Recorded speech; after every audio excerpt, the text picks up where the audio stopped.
Meus amigos, eu vou ser muito franco para vocês. Eu já esperava um frisson desse tamanho quando fosse acontecer a estreia de Mulher Maravilha 1984. Opiniões diversas, gostei, não gostei. O filme eu assisti neste último domingo e eu tô aqui hoje justamente para comentar as impressões que eu tive sobre ele. Então, chega de papo, bora pro vídeo.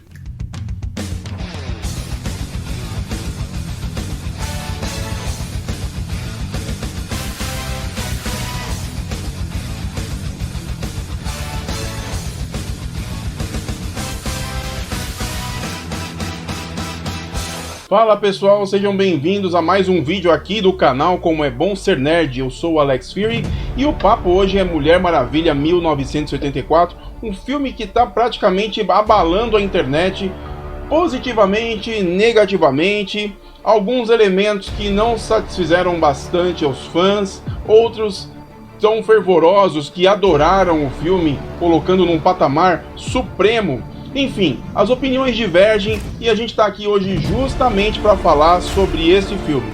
Mas antes da gente começar a falar sobre qualquer coisa, vamos dar aquela força aqui pro canal e aproveita para se inscrever aqui, dá um clique no like, ative as notificações, compartilhe o vídeo aí com seus amigos, porque, cara, um personagem, uma super-heroína feminina que já marcou época, que já marcou presença desde o seu primeiro filme e com participações na Liga da Justiça e também Batman vs Superman, com certeza não chegou de qualquer jeito e marcou presença. E eu garanto para vocês que a gente tem muita coisa para falar aqui de Mulher Maravilha. Então, chega de papo, vamos lá para nossa salinha?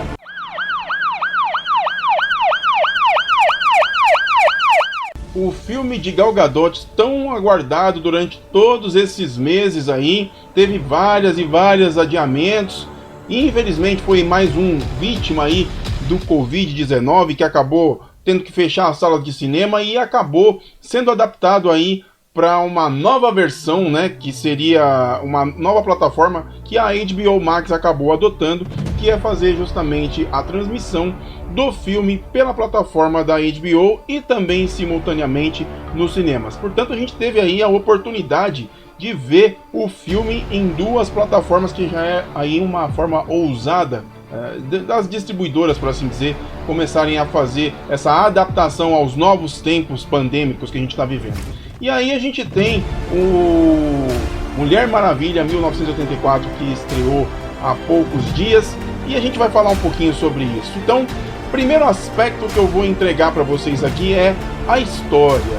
A gente começa a Mulher Maravilha no seu período de infância, em que inclusive a história é narrada por ela mesma, contando justamente como foi o seu percurso enquanto na infância, os seus anseios por ser uma amazona como as outras, tão poderosa como as outras, né? E a gente tem esse vislumbre aí, e a gente tem também um momento em que a Rainha Hipólita ensina os grandes princípios e os valores que compõem a figura Mulher Maravilha no futuro. É bem bacana essa hora, porque a gente entende um pouco da essência da personificação da personagem, né?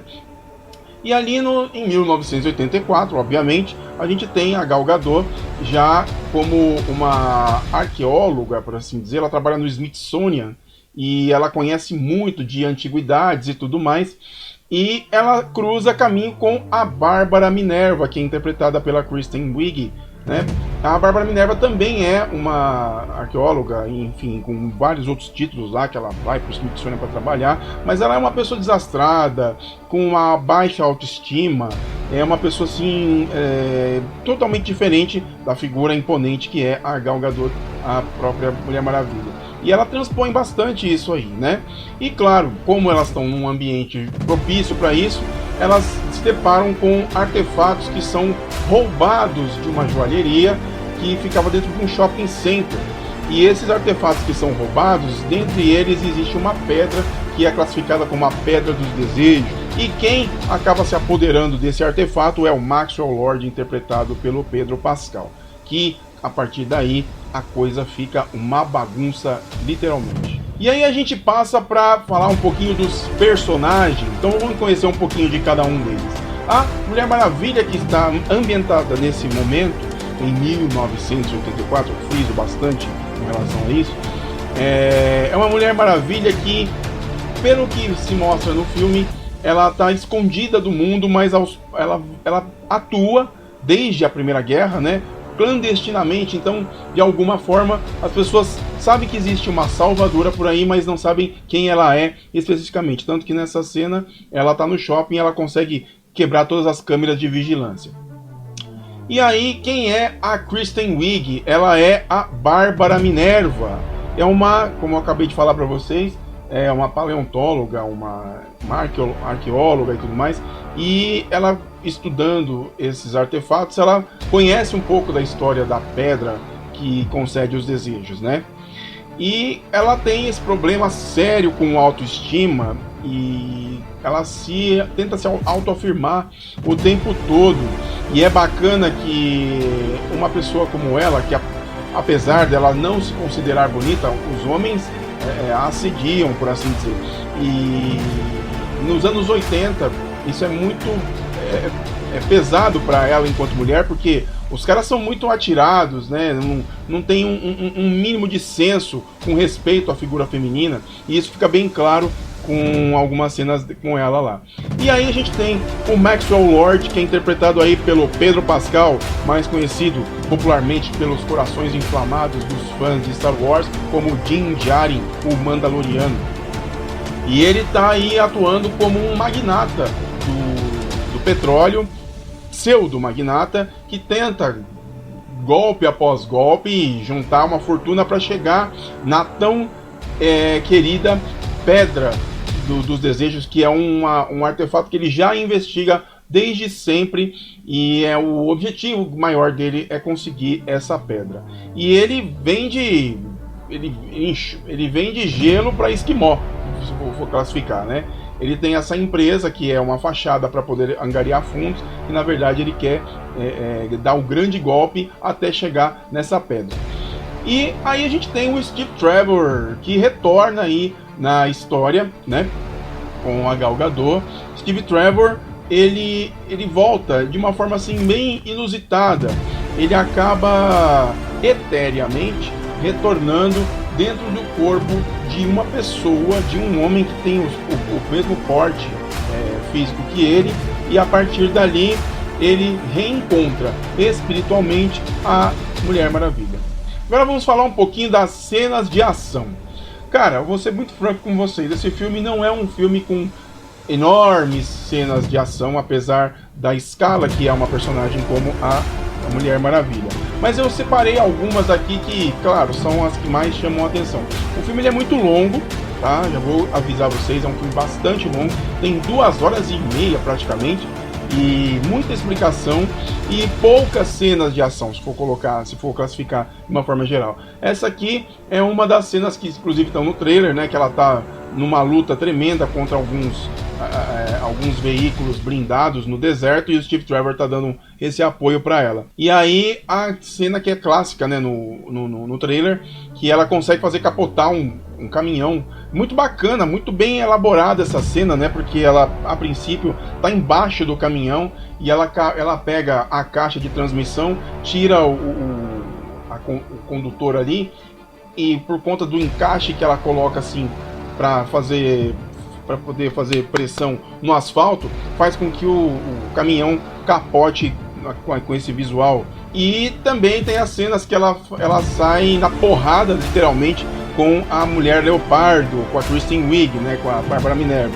E bacana a gente ver as cenas do Laço da Verdade, é bacana a gente ver como ela controla o laço. Não são coisas muito empolgantes não, mas bacana a gente ver essa atuação das personagens, né? Então assim, não esperem um filme com coisas gigantescas, nada disso. Não vai com essa esperança não. Se você quer assistir Mulher Maravilha 1984, vá preparado para ver uma Diana Prince se redescobrindo, né?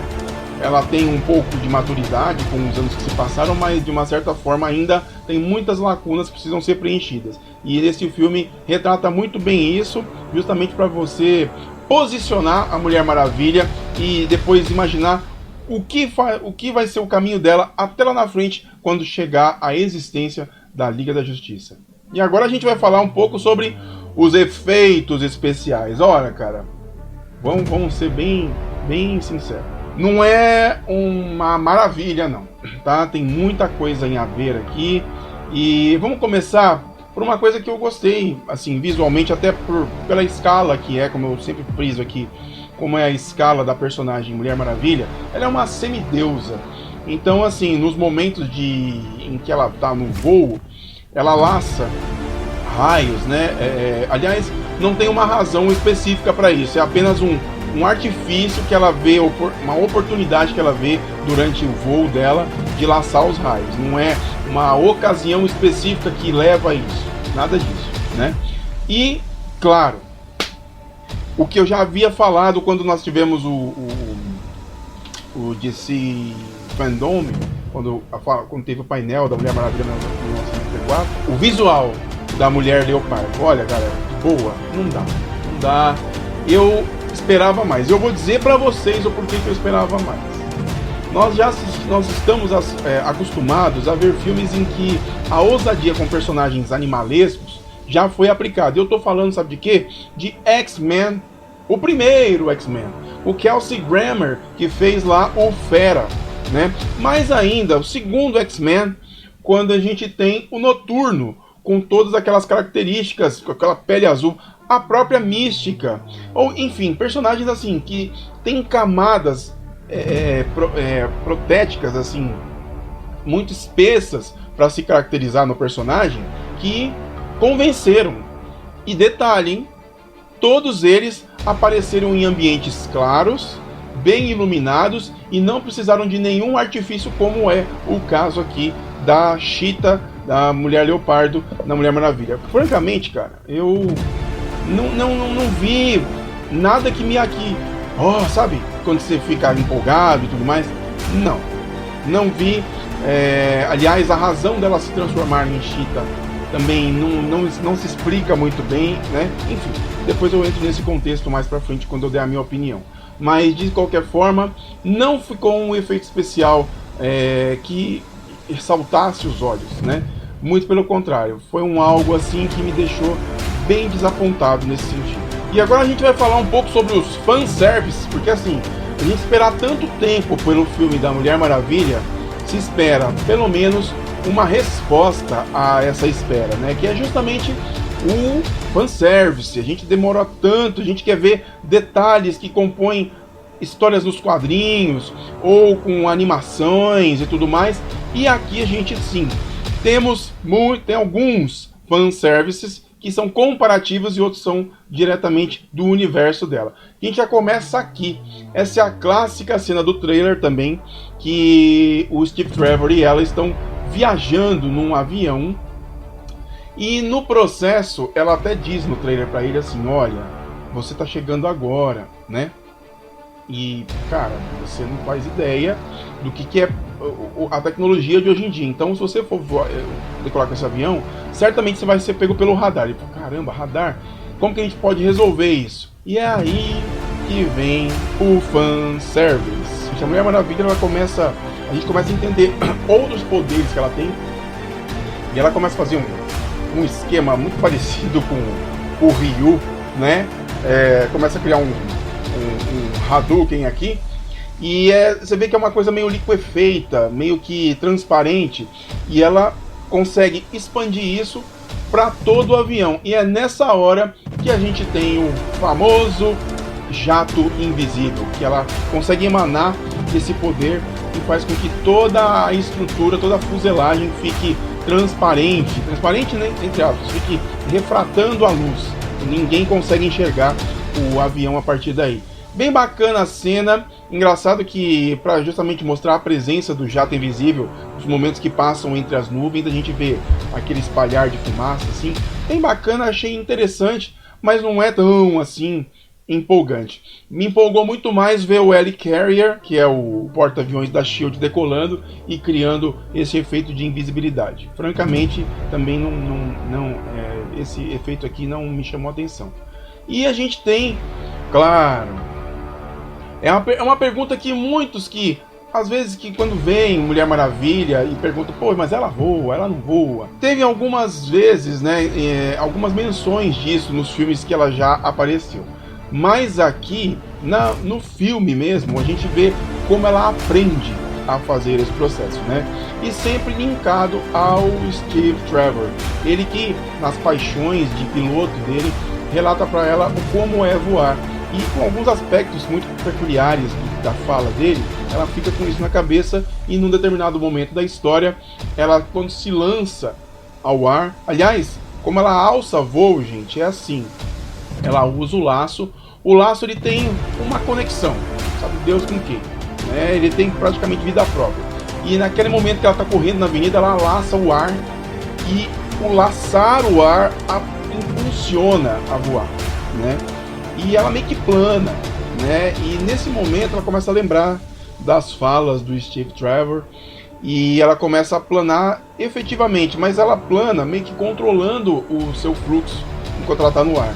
E é justamente essa imagem que eu estou colocando aí para vocês que define isso. E quando esse processo acontece, ele se aproxima muito, muito deste personagem aqui, do Superman de Christopher Reeve. Essa é uma referência direta, inclusive, do personagem. Muito bonito, inclusive, a gente vê como acontece, como que se dá o andamento do primeiro voo, efetivamente, da Mulher Maravilha. E a partir dali, quando ela toma conta, quando ela consegue voar, efetivamente, ela laça as oportunidades que dão impulsão ao voo dela, porque ela não tem o mesmo poder de voo como o Superman, mas ela consegue se projetar no ar. Muito bacana. E claro, não podia faltar o maior fanservice de quem é fã de Alex Ross, que é a grande armadura dourada que ela utiliza no Reino do Amanhã.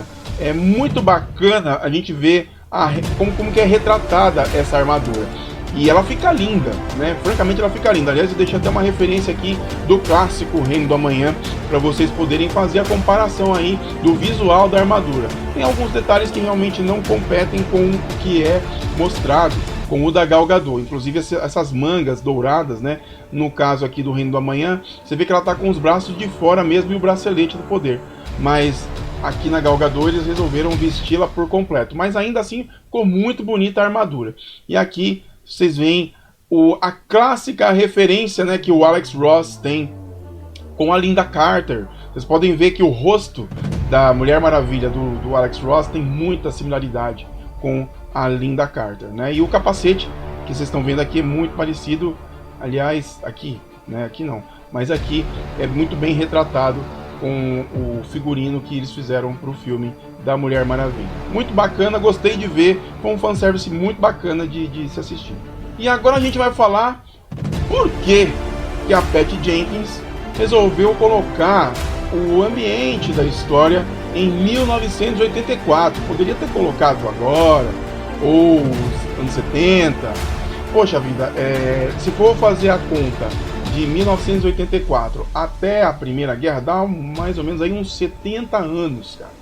Então, assim, por que nesses 70 anos a Mulher Maravilha não teve uma participação, uma interação durante essas décadas que se passaram, né? Mas a Patty Jenkins, ela explica o seguinte, ela fala que ela escolheu 1984 pelos exageros da época, por conta de existir uma sociedade que acreditava que as fortunas eram para sempre, que tudo era as coisas eram, a juventude era para sempre, a vaidade, as pessoas tinham exageros, se for falar um nome para definir tudo assim, exageros, né? E a melhor forma de conscientizar este mundo com uma boa mensagem, segundo ela, era utilizando a figura da Mulher Maravilha, que personifica tudo isso daí. Então foi praticamente um confronto aí, né? Tanto que a gente tem, justamente na Kristen Wiig, uma inveja da figura da Diana Prince, né? Da Diana Prince. E ela, por uma razão, enfim, qualquer, ela, para poder se projetar, para poder ter a sua autoestima efetivamente, ela escolhe fazer um pedido para aquela joia, né, que concede os desejos. E aos poucos ela começa a se transformar numa mulher sensual, atlética e que chama muita atenção. E a Diana Prince também, né? Ela não ficou por menos, né? Porque ela também fez o seu desejo e conseguiu trazer de volta, sim, o Steve Trevor dessa forma etérea que eu havia explicado nos slides anteriores. E aí, galera, a gente tem o Maxwell Lord, que, claro, desde quando eu comecei esse vídeo aqui, eu disse para vocês que ele é um magnata, visionário, sonhador, ele quer praticamente ter o poder de tudo. E claro, quando ele tem a pedra na mão, ele faz o pedido mais absurdo de todos.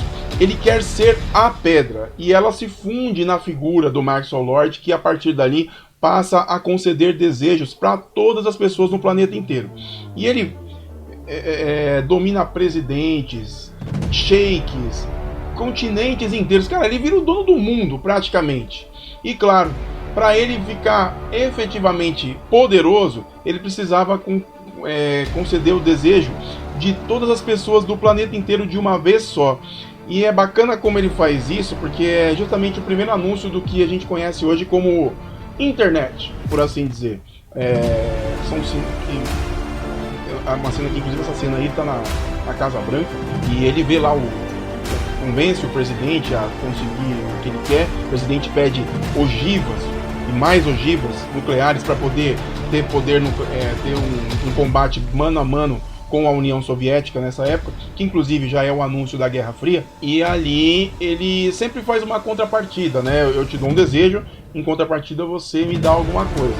E o pedido que o Maxwell Lord fez era o controle de um sistema que o presidente tinha desenvolvido, que era uma espécie, que ele diz lá, broadcasting. Talvez eu esteja dizendo uma coisa que é óbvia aqui, mas é uma transmissão via satélite para todo o planeta, de uma forma mais alinhada, a internet, por assim dizer, naquela época. E ali ele fica com um grande plano na mente para justamente fazer esse contato com o planeta inteiro. E aí, no meio disso tudo, a gente tem uma cena pós-créditos, sim. Né? Depois de tudo isso daí, a gente pode classificar inclusive essa cena pós-créditos como um grande fanservice. Né? Durante o filme, a Mulher Maravilha cita uma grande heroína dos tempos antigos de Themyscira, quando os homens tentaram invadir e destruir as Amazonas.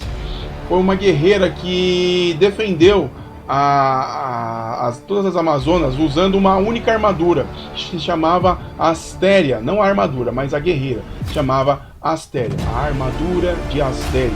E é a tal armadura que a Gal Gadot usa como Mulher Maravilha no filme. Essa armadura inclusive é linda, né, gente? Vamos combinar. Ficou bonito pra caramba a representação do figurino.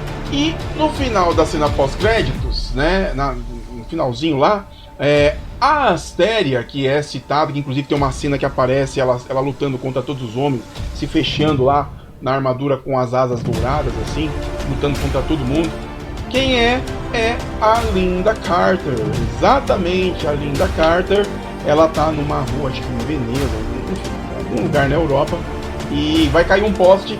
Ela segura a cena, mostra ela de costas. Aí uma moça se vislumbra com aquela, poxa, como você consegue fazer isso? Aí quando vira, é ela, né? E dá uma explicação muito boba, tipo, mais para dar uma motivação, para mostrar que aquela mulher, como qualquer outra mulher, como todas as mulheres, podem fazer coisas impossíveis, independente desse mundo machista, por assim dizer. Fica uma mensagem subentendida ali, mas fica bem clara essa fala ali. Achei muito bacana, porque realmente é uma mensagem muito tocante e que motiva realmente. Muito bacana, inclusive a Lynda Carter, ela faz jus ao nome dela. Ela é linda eternamente. Olha só como a Lynda Carter ainda é a Mulher Maravilha clássica, né?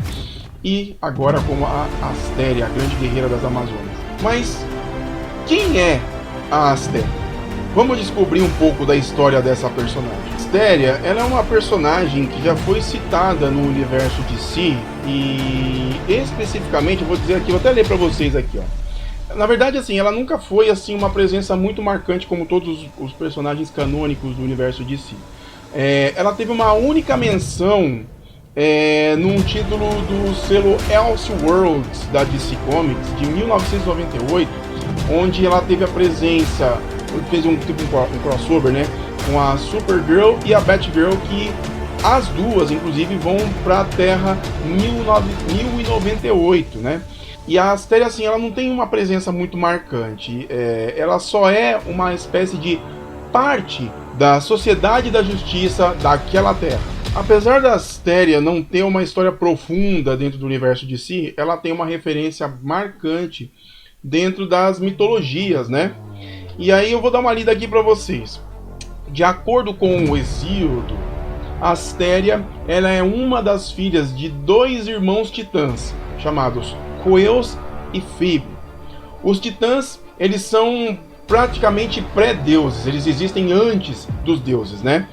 E antes de Zeus, de Hera, Apolo, Atena e todos os outros deuses gregos que a gente está mais familiarizado, por assim dizer. Como a gente sabe, Zeus, ele tinha seus affairs, né, com o maior número de deusas. E aí, tipo, será que ele e a Astéria tiveram um affair? Não, né? Na mitologia, a Astéria, ela escapou das intenções amorosas de Zeus. Muito bem, vamos à opinião aí sobre o que eu achei de Mulher Maravilha 1984. Bom, galera, olha assim, o filme, de cara, visualmente, assim, ele é interessante. Porém, ele deixa muitas pontas soltas, cara. Aliás, eu senti, apesar de ser um filme longo, ele não conta muitos detalhes. Esse processo da chegada do Steve Trevor, ele chegou porque a própria Diana, achando que a pedra não teria valor nenhum, ela suspira pensando no Steve Trevor, né? E ele se reencarna, por assim dizer, no corpo de um outro homem que apenas a Diana consegue enxergá-lo como Steve Trevor, mas o próprio Steve vê o corpo do cara em quem ele encarnou. Ele está muito deslocado de todo aquele contexto. Aliás, eu assisti muitos vídeos antes de vir aqui falar para vocês, né?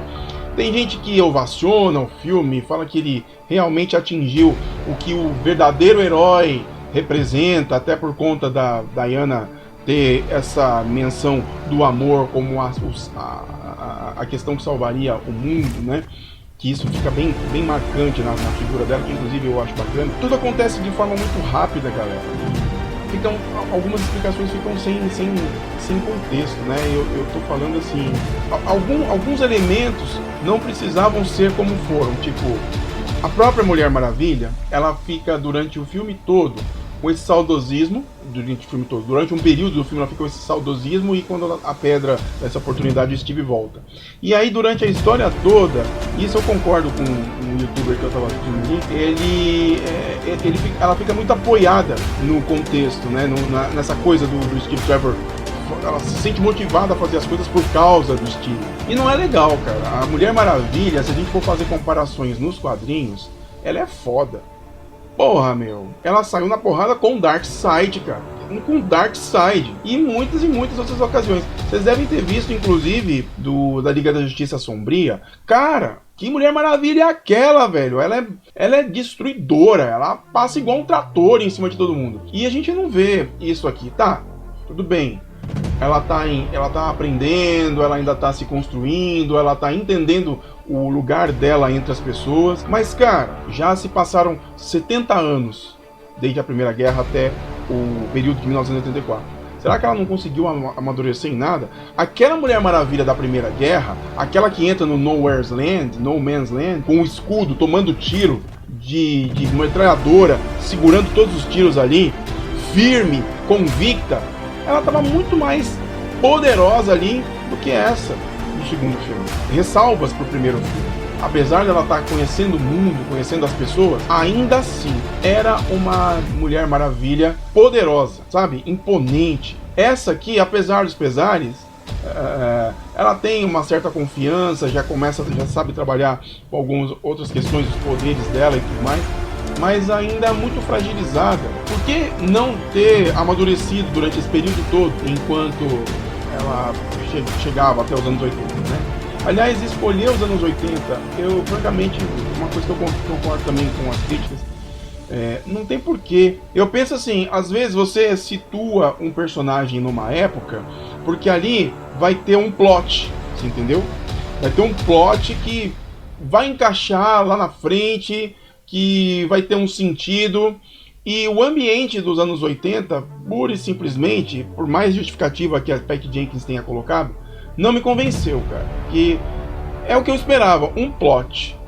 Por que de ser 1984? Não teve. Não teve uma coisa que satisfizesse, entendeu? Pedro Pascal, cara, meu Deus, que atuação, velho. Que atuação. Eu vou falar pra vocês, inclusive assisti outro dia, eu comecei, nem terminei ainda. Um filme que ele fez com...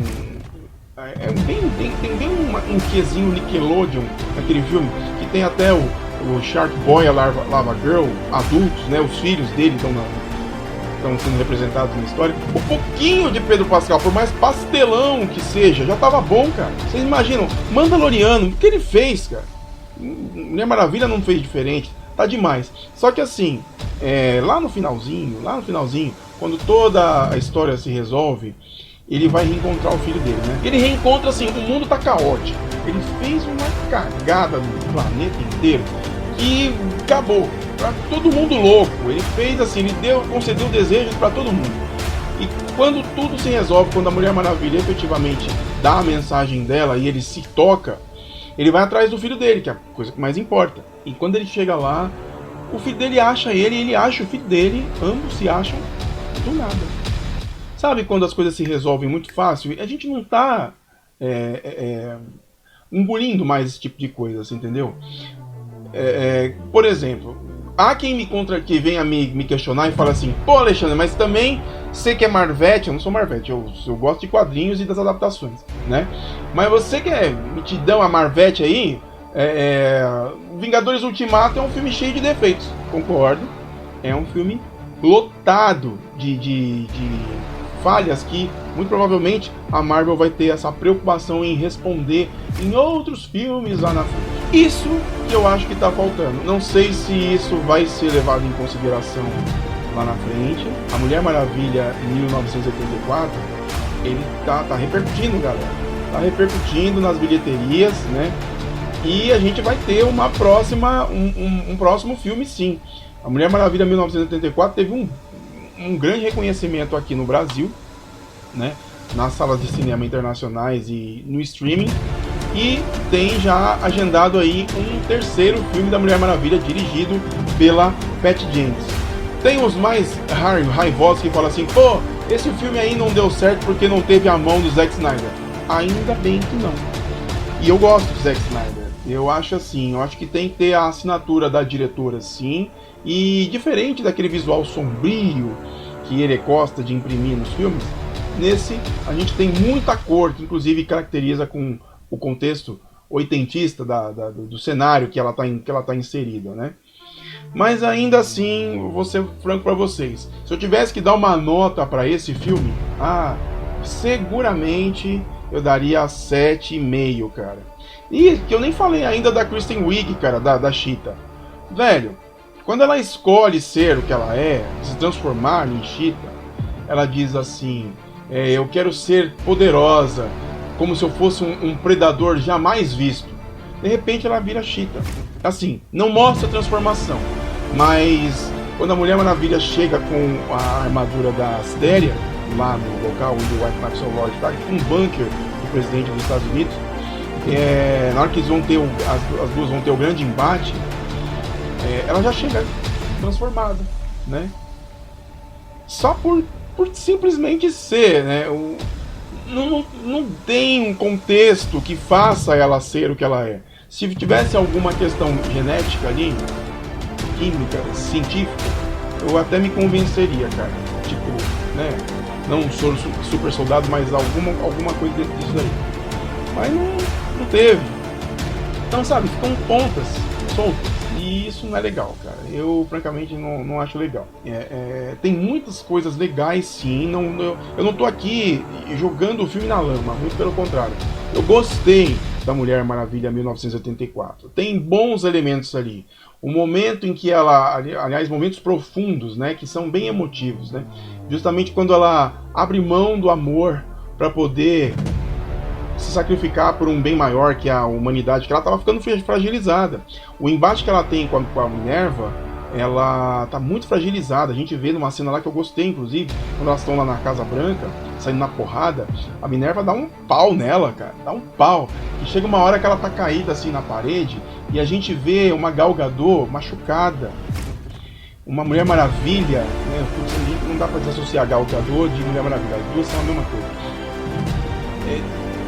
Fragilizada, machucada, cabelão sujo, ela suja, né? Isso é legal, né? De ver uma semideusa caída, isso é bacana.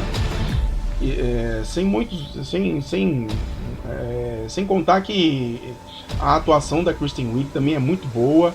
Ela convence como Bárbara Minerva. Ela mostra o crescer do poder feminino, sabe? Ela consegue transpor a autoconfiança que às vezes eu vejo muitas mulheres não tendo, por N fatores, a sociedade que massacra, uma figura masculina opressora, uma série de cobranças de um senso estético, né? E ela consegue, com esse desejo, se crescer, por assim dizer, né? Claro que é tudo com base em um artifício, né? Com a própria fragilidade dela, porque é o desejo que ela faz a pele. É uma espécie de egoísmo, por assim dizer, né? Maxwell Lord então nem se fala, é o mais egoísta de todos na história toda. Mas bacana que a Mulher Maravilha consegue mostrar pra gente nesse filme a grande mensagem, né? Que a gente tem que se aceitar como a gente é, a gente tem que valorizar as coisas importantes da vida, tem que valorizar o amor, por assim dizer. Muito bacana nesse ponto, mas é um filme que poderia ser melhor, essa é a minha opinião. Eu acho que a Patty Jenkins poderia apostar em outros elementos que chamassem mais atenção. O que são esses elementos? Francamente, galera, não sei dizer pra vocês, mas faltou algo que me empolgasse, sabe? Faltou algo assim que eu falasse, cara, Mulher Maravilha, essa é a Mulher Maravilha. Como eu falei quando eu assisti o primeiro filme. Não sei, galera, não sei. Mas eu queria saber, antes de mais nada, de vocês, o que vocês acharam de Mulher Maravilha 1984, que é um filme que deixou lacunas, mas quem sabe possam ser preenchidas lá na frente. Quem sabe Patty Jenkins não deixou as pontas soltas para poder completar num filme lá na frente. Beleza? Então é isso. Deixe o seu comentário aqui embaixo, porque ele é muito importante pra gente. Compartilhe o vídeo aí com seus amigos, beleza? Vamos falar mais aí de Mulher Maravilha 1964 e o que ela pode trazer pro universo DC daqui pra frente. Beleza? Eu vou ficando por aqui. Um grande abraço e até mais no nosso próximo vídeo. Valeu!